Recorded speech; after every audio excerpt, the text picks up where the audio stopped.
Hi, students, welcome to Biosapiens, where biology becomes your best friend. Let's break down tough topics and score high together. In this lecture, we are going to cover the topic of outbreeding devices.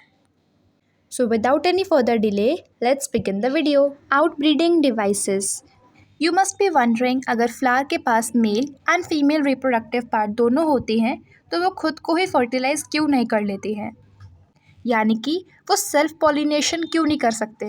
ऐसा इसीलिए क्योंकि continuous self pollination की वजह से inbreeding depression आ जाता है। अब ये इनब्रीडिंग डिप्रेशन होता क्या है? ऐसा इसलिए क्योंकि कॉन्टिन्यूस सेल्फ पॉलिनेशन की वजह से plant population over the time weak and less productive होने लगती हैं एंड ईजिली उन प्लांट्स में डिजीजेस होने के चांसेस बढ़ जाते हैं। इसे ही इनब्रीडिंग डिप्रेशन कहते हैं। अब इस प्रॉब्लम को अवॉइड करने के लिए प्लांट्स के पास एक स्पेशल मैकेनिज़्म होता है जिन्हें हम आउटब्रीडिंग डिवाइसेस बोलते हैं।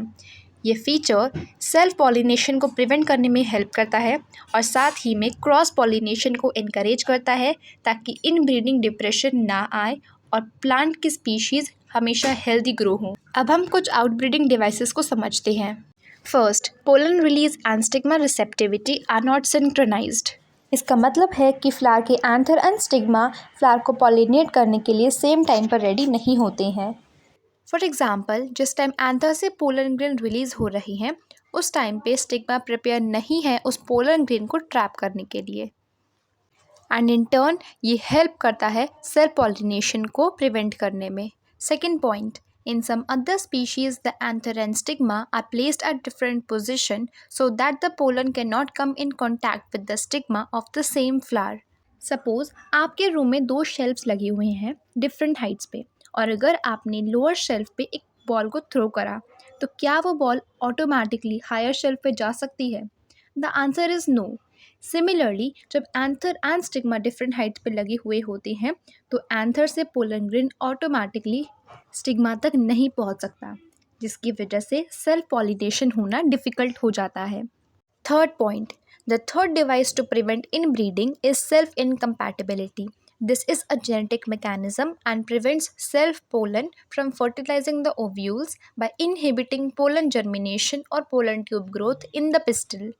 सेल्फ इनकम्पैटिबिलिटी प्लांट्स का एक स्पेशल जेनेटिक मैकेनिज़्म होता है। आइए समझते हैं कि ये काम कैसे करता है। जब भी पोलन ग्रेन सेम प्लांट के स्टिग्मा पे लैंड करता है तो स्टिग्मा उसे रिकॉग्नाइज करता है कि वो उसी सेम प्लांट का पोलन ग्रेन है या फिर किसी दूसरे प्लांट का है। अगर वो सेल्फ पोलन हुआ यानी कि उसी सेम प्लांट का पोलन ग्रेन हुआ तो एक बायोकेमिकल रिएक्शन होता है जिसकी वजह से वो सेल्फ पोलन का ग्रोथ स्टिग्मा पर रुक जाती है, जिसकी वजह से सेल्फ पॉलिनेशन प्रिवेंट होता है एंड ये एक आउटब्रीडिंग डिवाइस की तरह काम करता है। Fourth point, another device to prevent self-pollination is the production of unisexual flowers. If both male and female flowers are present on the same plant, such as castor and maize monoecious, it prevents autogamy but not jejunogamy.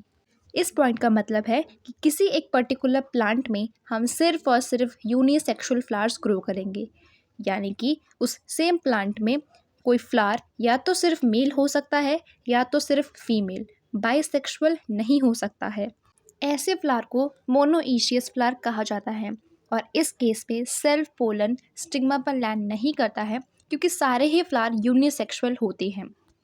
ऐसे cases में pollen grain उसी plant के किसी दूसरे male flower से आता है, जिसकी वजह से ऑटोगैमी तो प्रिवेंट हो जाती है बट जेटिनोगैमी प्रिवेंट नहीं हो पाती है क्योंकि पोलन ग्रेन सेम प्लांट के किसी दूसरे फ्लावर से आ रही है।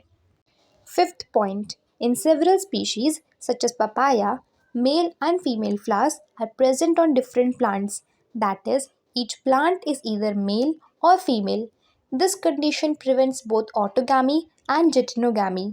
इस पॉइंट का मतलब है कि हम एक पर्टिकुलर प्लांट में एक ही टाइप के फ्लावर्स को ग्रो करेंगे, या तो वो सारे फ्लावर्स मेल हो सकते हैं या तो वो सारे फ्लावर्स फीमेल हो सकते हैं। Suppose you have two plants, तो पहले प्लांट में आपने सारे मेल फ्लावर्स को ग्रो करवाया है एंड सेकेंड प्लांट में आपने उसी स्पीशीज़ के सारे फीमेल फ्लावर्स को ग्रो करवाया है। इस केस में जब भी पॉलिनेशन होगा तो फीमेल फ्लावर्स को दूसरे प्लांट के मेल फ्लावर्स से पोलन ग्रेन की नीड होगी। ऐसे केस में ऑटोगैमी एंड जेटेनोगैमी दोनों प्रिवेंट होता है, क्योंकि पोलन ग्रेन दूसरे फ्लावर एंड दूसरे प्लांट से आ रही होती है। That's it for the today's lecture. If you found this helpful, don't forget to like, share and subscribe to Biosapiens. See you in the next video.